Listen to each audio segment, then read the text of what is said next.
వంశీని 10 రోజుల కస్టడీ కోరుతూ కోర్టులో పోలీసులు పిటిషన్ వేశారు. ఈ పిటిషన్పై విజయవాడ కోర్టులో సోమవారం విచారణ జరగనుంది. మరింత సమాచారం మా ప్రతినిధి జయప్రకాష్ అడిగి తెలుసుకుందాం. జయప్రకాష్, వంశీని కస్టడీ కోరుతూ పోలీసులు వేసిన పిటిషన్కు సంబంధించిన వివరాలేంటి? రాణి, ఈరోజు వంశీని కస్టడీ కోరుతూ 4వ అదనపు ఏసీఎన్ఎం కోర్టులో పిటిషన్ దాఖలు చేశారు. అందులో ప్రధానంగా చూసుకున్నట్లయితే అతన్ని వంశీ ఫోన్ ని కూడా సీజ్ చేయాల్సిన అవసరం ఉంది, దానికి అనుమతించాలని కోరుతూ పిటిషన్ లో కోరారు. 10 రోజుల కస్టడీ కావాలని కోరారు. ఎందుకంటే ఇప్పటికే ఈ కేసులో సత్యవర్ధన్ ను కిడ్నాప్, అదే విధంగా దూషించిన కేసులో, బెదిరింపులు దూషించిన కేసులో కొన్ని ఆధారాలు అయితే ప్రాథమికంగా సేకరించారు. అందులో సత్యవర్ధన్ కి, అదే విధంగా వంశీకి మధ్య ఏ విధంగా ట్రాన్సాక్షన్స్, లావాదేవీలు కానివ్వండి, దాంతో పాటు అసలు వాళ్ళు ఎలాగా కమ్యూనికేట్ అయ్యారు, మధ్యలో ఎవరెవరు ఉన్నారు, ఇట్లాంటి కొన్ని విషయాలని కొంత సీసీ ఫుటేజ్, ఫోన్ డేటా, ఇట్లాంటి ఆధారాలు తీసుకొని ప్రాథమికంగా ఒక నిర్ధారణకు వచ్చారు. అయితే దానికి సంబంధించి ఇంకా లోతుగా దీంట్లో దర్యాప్తు చేయడానికి ఇంకా కొన్ని కీలక విషయాలు రాబట్టేందుకు పోలీసులు వల్లభనేని వంశీని కస్టడీకి తీసుకోవాలని కోరారు. వీటితో పాటు మరో 2 నిందితులు ఉన్నారు, వాళ్ళని కూడా కస్టడీకి తీసుకునే అవకాశం అయితే ఉంది.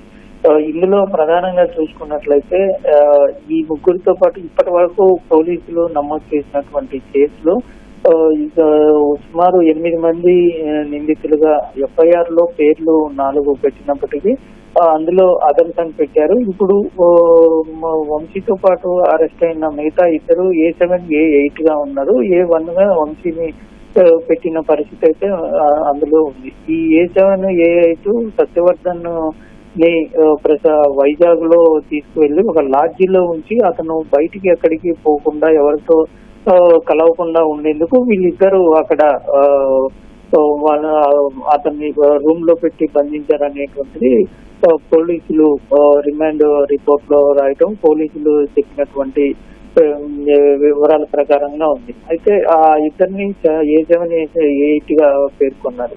మొత్తం మీద ఈ కేసులకి సంబంధించి ఇంకా అసలు ఎప్పుడెప్పటి నుంచి మాట్లాడుతూ ఉన్నారు, ఏమని బెదిరించారు, అదే విధంగా ఈ కిరణ్ వాళ్ళ సోదరుడు కిరణ్ కూడా కొంత కంప్లైంట్ లో చాలా రోజుల నుంచి వేధిస్తూ ఉన్నారు, భయపెడుతూ ఉన్నారు మమ్మల్ని, అతను మాట వినట్లేదని, సత్యవర్ధన్ మాట వినట్లేదని, అతను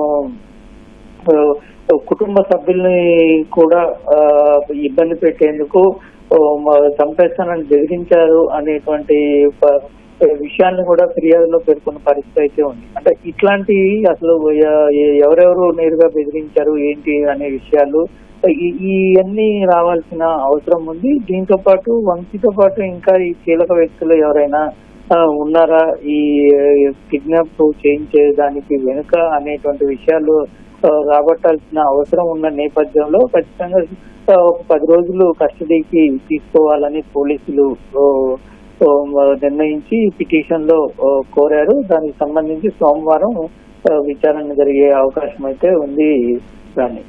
ధన్యవాదాలు జయప్రకాష్.